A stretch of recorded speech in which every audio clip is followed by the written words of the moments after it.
ഉപേക്ഷിക്കപ്പെടുന്ന സ്ത്രീകൾക്ക് താങ്ങായി മാറുകയാണ് ആശ്രിത ചാരിറ്റബിൾ ട്രസ്റ്റ്. പ്രായമായ സ്ത്രീകൾക്ക് സംരക്ഷണമൊരുക്കാനായി ആശ്രിത ആശ്രാലയം എന്ന പേരിൽ ഇതിനായി ഒരു കേന്ദ്രം ആരംഭിച്ചിരിക്കുകയാണ് സംഘടന.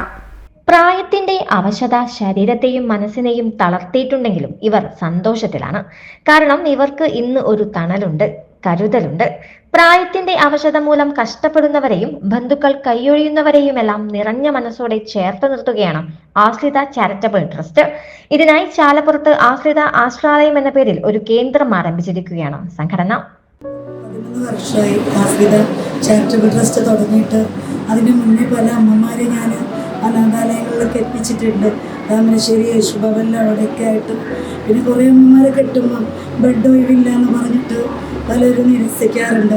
അങ്ങനെ എനിക്ക് തോന്നി ഇത് ഒരു വീടെടുത്തിട്ട് ഇവരെ താമസിപ്പിച്ച് സംരക്ഷണം കൊടുക്കാമെന്ന് ഒരു നിമിത്തം പോലെ ഞാൻ പോലും അറിയാതെ ഇതിനൊരു തുടക്കമിട്ടതാണ്.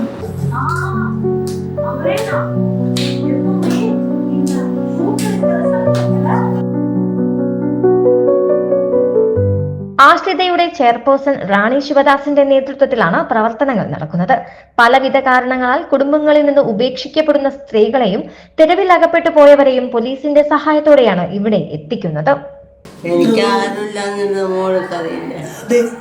ഇപ്പൊ എല്ലാരും ഇല്ലേ?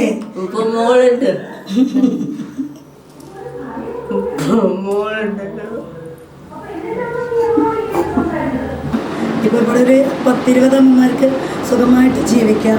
ഈ അമ്മയെ വനിതാ പോലീസ് സ്റ്റേഷനിൽ നിന്ന് അവരാണ് ഇവിടെ കൊണ്ടാക്കിയത്. ഇവരെ ഈ കണ്ണിന് കിട്ടുമ്പോൾ കണ്ണിന് കാഴ്ചയില്ലായിരുന്നു. ഇന്നലെ ഡോക്ടറെ അടുത്ത് പോയപ്പോൾ 2 കണ്ണിന് തിമിരാണ്. തിമിരം വന്ന് പൊട്ടാറായിട്ടുണ്ട്. ശസ്ത്രക്രിയ വേണമെന്ന് പറഞ്ഞു. അപ്പോൾ ഇന്ന് മൊത്തം ഞങ്ങൾ ഹോസ്പിറ്റലിലായിരുന്നു. അപ്പോൾ ഹോസ്പിറ്റലിൽ നിന്ന് ഡോക്ടറായിട്ട് കണ്ട് സംസാരിച്ച് ഓപ്പറേഷൻ്റെ എത്രയാണെങ്കിലും ഞങ്ങൾ കൊടുക്കാം, എന്നിട്ട് അമ്മയുടെ കാഴ്ച കൊടുക്കണം, വീണ്ടെടുക്കണം എന്നാണ് ഡോക്ടറോട് പറഞ്ഞത്. അങ്ങനെ 2 അമ്മമാർ നല്ല രീതിയിൽ നോക്കുന്നുണ്ട്. 28-ാം തീയതിയാണ് ഇത് ഉദ്ഘാടനം കഴിഞ്ഞത്. ഈ വീടിൻ്റെ സൂര്യദാസ് സാർ, മാതൃഭൂമി എഡിറ്റർ സാറാണ് ഉദ്ഘാടനം ചെയ്തിരുന്നത്. അപ്പോൾ ഇനിയും നിങ്ങളുടെ ആർക്ക് പരിചയമുള്ള അമ്മമാരാണെങ്കിലും ഉമ്മമാരാണെങ്കിലും കിട്ടിയാൽ ഈ ആശ്രയാലയത്തിൽ ഏൽപ്പിക്കണമെന്ന് അപേക്ഷിക്കുകയാണ്. ACV news, Kozhikode.